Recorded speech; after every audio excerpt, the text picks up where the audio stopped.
ನಮಸ್ಕಾರ ಎಲ್ಲರಿಗೂ. ನಾನು ನಿಮ್ಮ ಪ್ರೀತಿಯ ರಾಯಚೂರು ಹುಡುಗಿ. ತಮಗೆಲ್ಲರಿಗೂ ಅಮ್ಮನ ಅಡುಗೆ ಮನೆ ಕಾರ್ಯಕ್ರಮಕ್ಕೆ ಹೃದಯಪೂರ್ವಕ ಸ್ವಾಗತ. ಇವತ್ತಿನ ಸ್ಪೆಷಲ್ ರೆಸಿಪಿ ಏನಪ್ಪ ಅಂದರೆ ಸಖತ್ ಪರ್ಫೆಕ್ಟಾಗಿ ಯಾವ ರೀತಿ ಜಾಮೂನ್ನ ಮಾಡೋದು ಅಂತ ನೋಡ್ಕೊಂಡು ಬರೋಣ. ಸೊ ಇವತ್ತು ನಾವು ಮಾಡ್ತಿರುವಂಥದ್ದು 2 ಪ್ಯಾಕೆಟಷ್ಟು ಜಾಮೂನು. ಆ 2 ಪ್ಯಾಕೆಟ್ ಜಾಮೂನ್ಗೆ ಎಷ್ಟು ಪಾಕ ಮಾಡಬೇಕು ಅಂತ ನೋಡ್ಕೊಂಡು ಬರೋಣ. ಮೊದಲಿಗೆ ಈ ಪಾಕನ ಮಾಡಲಿಕ್ಕೆ ಒಂದು ದೊಡ್ಡ ಪಾತ್ರೆನ ತೊಗೊತಾ ಇದ್ದೀನಿ. ಆ ಪಾತ್ರೆಗೆ 2 ಗ್ಲಾಸಷ್ಟು ಸಕ್ಕರೆನ ಹಾಕೋಬೇಕು. ಅದಾದಮೇಲೆ ಅದೇ ಅಳತೆಯಲ್ಲಿ 2 ಗ್ಲಾಸಷ್ಟು ನೀರನ್ನು ಹಾಕಿ ಅದನ್ನು ಲೋ ಟು ಮೀಡಿಯಮ್ ಫ್ಲೇಮಲ್ಲಿಟ್ಟು ಚೆನ್ನಾಗಿ ಕುದಿಸ್ಕೋಬೇಕು. ಸಕ್ಕರೆ ಸಂಪೂರ್ಣವಾಗಿ ಕರಗಬೇಕು, ಅಲ್ಲಿವರೆಗೂ ಅದನ್ನು ಕುದಿಸ್ಕೋಬೇಕು.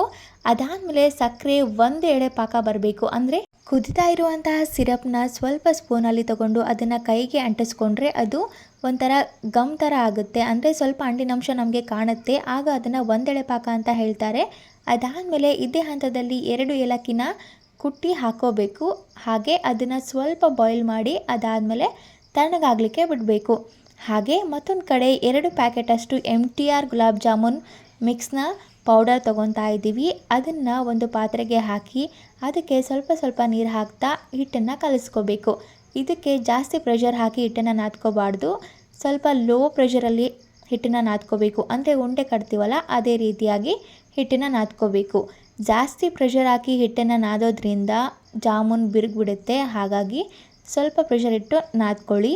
ನೋಡಿ ವಿಡಿಯೋದಲ್ಲಿ ಯಾವ ರೀತಿ ನಾದ್ತಾ ಇದ್ದೀವಿ ಅಂಥೇಳಿ.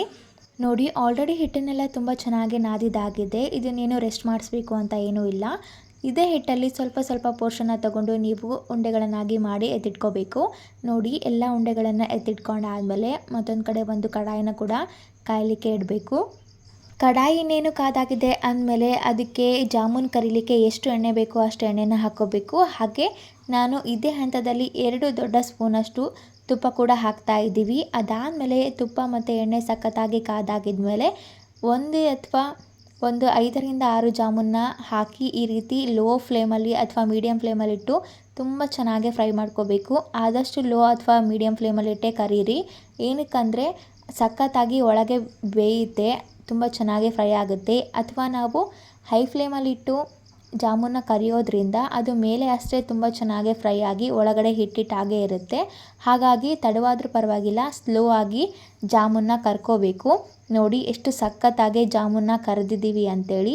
ಅದಾದಮೇಲೆ ಕರೆದಿರುವಂಥ ಜಾಮೂನು ಸ್ವಲ್ಪ ತಣ್ಣಗಾದಮೇಲೆ ಅದನ್ನು ಮುಂಚೆನೇ ಮಾಡಿ ಇಟ್ಕೊಂಡಿರುವಂಥ ಪಾಕದಲ್ಲಿ ಈ ರೀತಿ ಡಿಪ್ ಮಾಡಿ ಇಟ್ಟರೆ ಇದಾದಮೇಲೆ 1-2 ತಾಸು ಇದನ್ನು ರೆಸ್ಟ್ ಮಾಡಲಿಕ್ಕೆ ಬಿಡಬೇಕು. ಆಗ ಸಖತ್ ಟೇಸ್ಟಿಯಾಗಿರುವಂತಹ ಹಾಗೆ ತುಂಬ ಸಾಫ್ಟ್ ಆಗಿರುವಂಥ ಜಾಮೂನ್ ತಿನ್ನಲಿಕ್ಕೆ ರೆಡಿಯಾಗಿರುತ್ತೆ.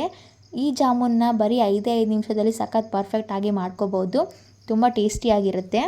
ಸೊ ಇದಾಗಿತ್ತು ಇವತ್ತಿನ ಸ್ಪೆಷಲ್ ರೆಸಿಪಿ. ಈ ರೆಸಿಪಿ ನಿಮಗೇನಾದರೂ ಇಷ್ಟ ಆಗಿದ್ದರೆ ಅಮ್ಮನ ಅಡುಗೆ ಮನೆ ಯೂಟ್ಯೂಬ್ ಚಾನಲನ್ನು ಲೈಕ್ ಮಾಡಿ, ಶೇರ್ ಮಾಡಿ, ಕಾಮೆಂಟ್ ಮಾಡಿ, ಹಾಗೆ ಸಬ್ಸ್ಕ್ರೈಬ್ ಮಾಡಿ. Thank you.